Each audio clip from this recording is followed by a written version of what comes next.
A lo largo de nuestra carrera, la psicología ha ido evolucionando de muchas maneras. Específicamente, nos vamos a concentrar en la tercera ola o la tercera generación de la psicología cognitiva conductual. Pero, ¿de qué se diferencia esta tercera ola o esta tercera generación? Lo que diferencia a la tercera generación o esta tercera ola de las otras técnicas cognitivas conductuales tradicionales es que aquí se implementa el reconocimiento o la aceptación de los valores del terapeuta, también del paciente. Ahora, ¿a qué me baso con esto? Y es de que en las primeras y segundas generaciones no se tomaba en cuenta mucho los valores o principios de este. Ahora, entre este enfoque o entre esta ola o esta tercera generación se encuentra también unos enfoques específicos. Voy a nombrar los que más se usan en esta parte, los cuales son la terapia dialéctica, la terapia de aceptación y finalmente la terapia analítica funcional. Cuando hablamos de la terapia de tercera generación, también es importante reconocer los exponentes, que es una parte muy clave. Primero comenzamos con el primero, que es Stephen C. Hayes, el cual es el creador y también una parte fundamental de la terapia de aceptación y conocimiento, de la cual se conoce como ACT, la cual se enfoca en la aceptación y la flexibilidad psicológica y enfocada también en los valores del paciente.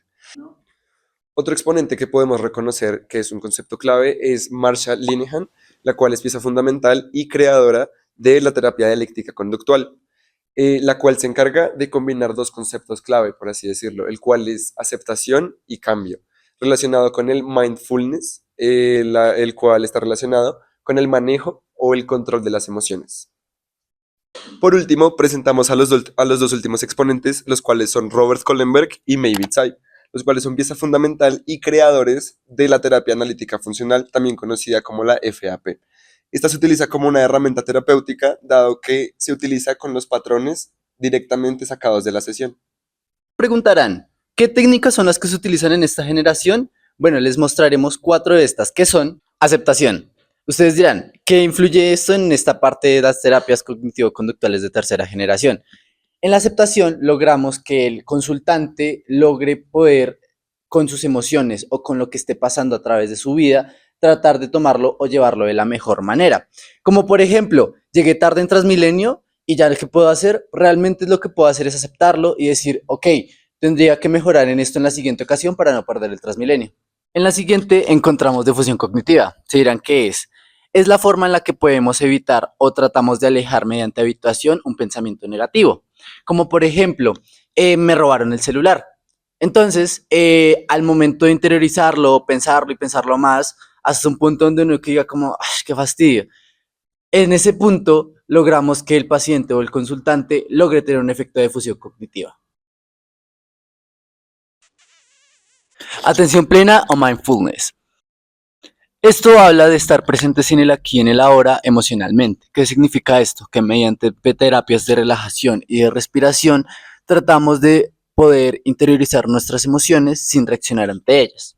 Y para terminar, flexibilidad cognitiva. ¿En qué se basa esta? Esta se basa en darle al consultante o al paciente diferentes repertorios de respuestas ante estímulos o situaciones que generen estrés o diferentes emociones aversivas.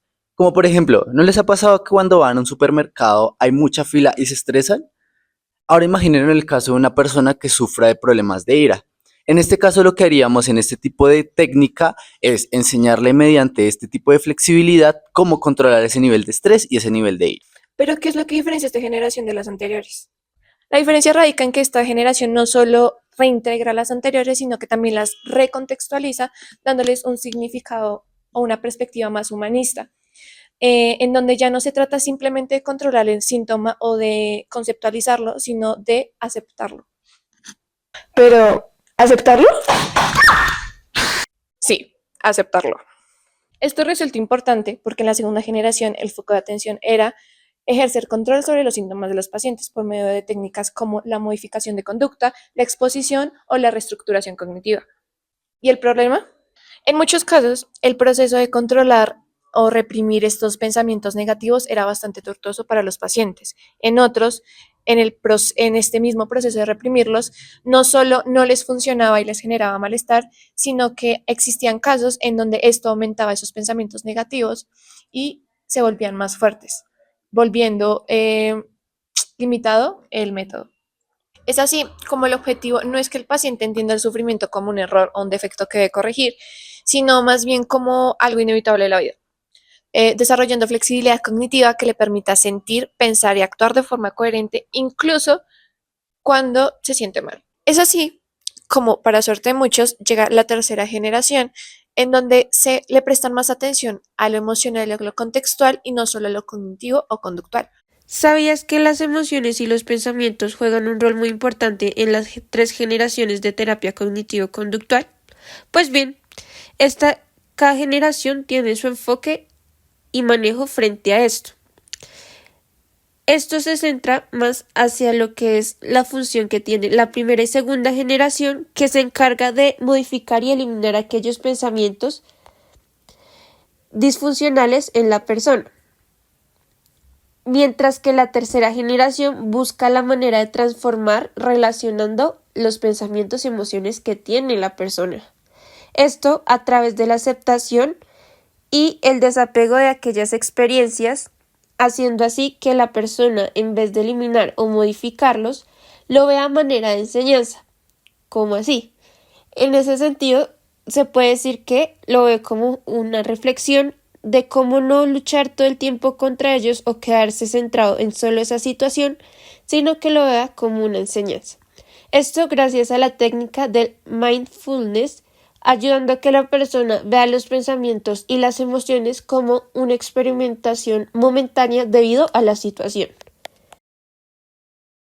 No sin antes decir adiós, queremos que sepas de la importancia que tiene la tercera generación en la terapia cognitivo-conductual, ya que ésta se centra en la aceptación y flexibilidad del contexto más allá de solo modificar una conducta o pensamiento de forma directa, puesto a que ésta se apoya en enfoques como lo es la aceptación y el compromiso, la terapia dialéctica conductual y la integración del mindfulness, así como también técnicas como la difusión, la aceptación y la atención plena hacia el paciente. Esto con el fin de transformar y relacionar pensamientos y emociones que tienen de acuerdo a una experiencia, buscando así que estas emociones y pensamientos que se están combatiendo se puedan superar de forma rápida o que solo sean momentáneas debido a la situación.